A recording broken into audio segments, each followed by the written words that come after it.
Everyone, MPPSC prelims का जो GS का पेपर है ना, उसका नेचर बहुत रैंडम है।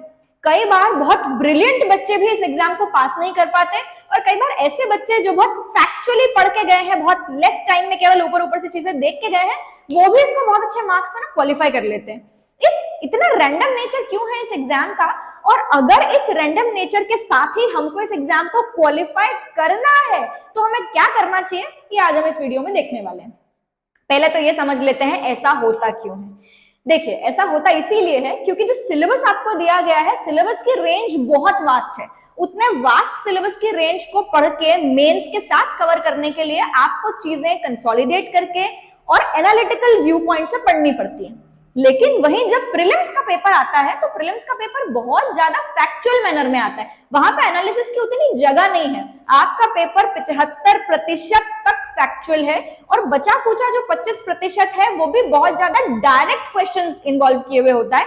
बहुत ज्यादा सोचने, विचारने, एनालाइज करने की जगह नहीं होती है। तो अब अगर इतने रैंडम पेपर को हम क्वालिफाई करना चाहते हैं तो हमें क्या करना है, लेट्स वॉच आउट। सबसे पहला काम जो आपको करना है, जो 10 की 10 यूनिट प्रीलिम्स के सिलेबस में है, उनको 10 यूनिट ना मान के एक कंसोलिडेटेड सिलेबस में कन्वर्ट करें।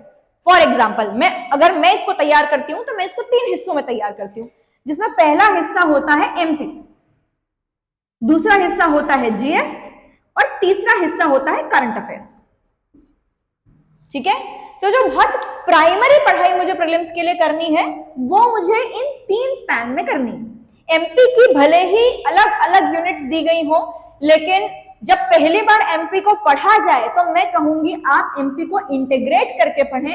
MP history, MP geography, MP polity, MP economy, इन सबको साथ में कंसोलिडेट करके तैयारी की जानी चाहिए। जब आप पहली बार इस तरीके से पढ़ के इसको तैयार कर लेंगे तो इक्वली आपको मेंस में भी हेल्प करने वाला है, और दूसरी बार जब आप इसका रिविजन लेंगे तो रिविजन आप केवल फैक्चुअल चीजों का ले लें, क्योंकि एनालिटिकल चीजों के माध्यम से आपको एलिमिनेशन में तो काफी हेल्प मिल जाएगी। आपको ये अच्छी तरह पता होगा कि आंसर कौन सा नहीं है। आप एलिमिनेट करना तो एनालिसिस से ही सीख जाएंगे, और फैक्चुअली जब आप रिवाइज कर लेंगे तो आप स्टैटिक पॉइंट्स पे श्योर हो जाएंगे। तो एमपी के क्वेश्चंस गलत नहीं होंगे, मेजॉरिटी में आप इसके आंसर्स को इजीली सही टिक कर लेंगे। बचा जीएस का पार्ट। जीएस के पार्ट को भी मैं शुरू से यही सजेशन हर बच्चे को देती आई हूं, पहले मेंस की तैयारी की जानी चाहिए। जब आप मेंस प्रिपेयर कर लेते हैं तो जीएस आप ऑलरेडी इतना अच्छा, स्ट्रॉन्ग और डीप तरीके से पढ़ चुके होते हैं कि यहां आपको जब भी कोई सोचने वाला प्रश्न आ जाएगा तो आप इजीली उसको कवर अप कर लेंगे। लेकिन अगेन, जब आप यहां पे भी रिविजन करेंगे तो आप रिविजन केवल स्टैटिक पॉइंट्स का करें। सिमिलरली जब आप करंट अफेयर पढ़ते हैं तो करंट अफेयर एक ऐसा सेक्शन है इस एग्जाम में या किसी भी सिविल सर्विस एग्जाम में जो 2 तरीके से पढ़ा जाना चाहिए। एक होता है डायरेक्ट तरीका और एक होता है इनडायरेक्ट तरीका। 2 तरीकों से पढ़ा जाना चाहिए। अब डायरेक्ट और इनडायरेक्ट तरीके से मेरा मतलब क्या है, उदाहरण के लिए रिसेंटली अभी बिरसा मुंडा जयंती गई है। अब ये कौन सी भी जयंती गई है हाल ही में 2025 में, ये हो गया डायरेक्ट करंट अफेयर क्वेश्चन। लेकिन वहीं अगर बिरसा मुंडा की पर्सनालिटी से, उनके जीवन परिचय से, उनके जन्म स्थान से, उनके योगदान से संबंधित कोई प्रश्न आपसे बन जाता है तो ये हो जाएगा इनडायरेक्ट करंट अफेयर।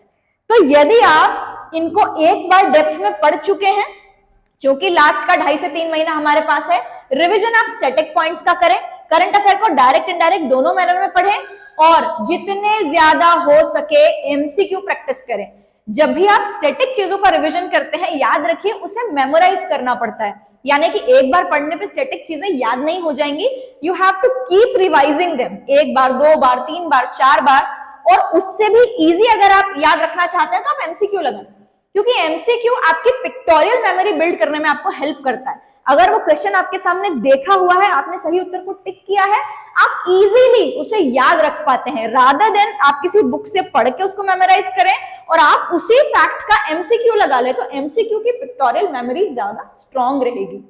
तो बहुत इजी मैनर में बात करेंगे। अगेन 100 दिन हमारे पास है। 100 दिन में जिन लोगों ने इन टॉपिक्स को एक बार गो थ्रू कर लिया है, अब केवल स्टैटिक पॉइंट्स का रिवीजन करेंगे, साथ ही साथ एमसीक्यू की प्रैक्टिस करेंगे, और करंट अफेयर डायरेक्ट इनडायरेक्ट दोनों मैनर में पढ़ेंगे। सबसे ज्यादा फोकस आपका डायरेक्ट इनडायरेक्ट करंट अफेयर पढ़ने पे होना चाहिए, क्योंकि जितने भी जीएस और एमपी के क्वेश्चन बनेंगे वो इनके एसोसिएशन में बनेंगे, इनके इर्द गिर्द ही जीएस और एमपी के क्वेश्चन घूमेंगे, तो ज्यादा फोकस आपका इस पे होना चाहिए।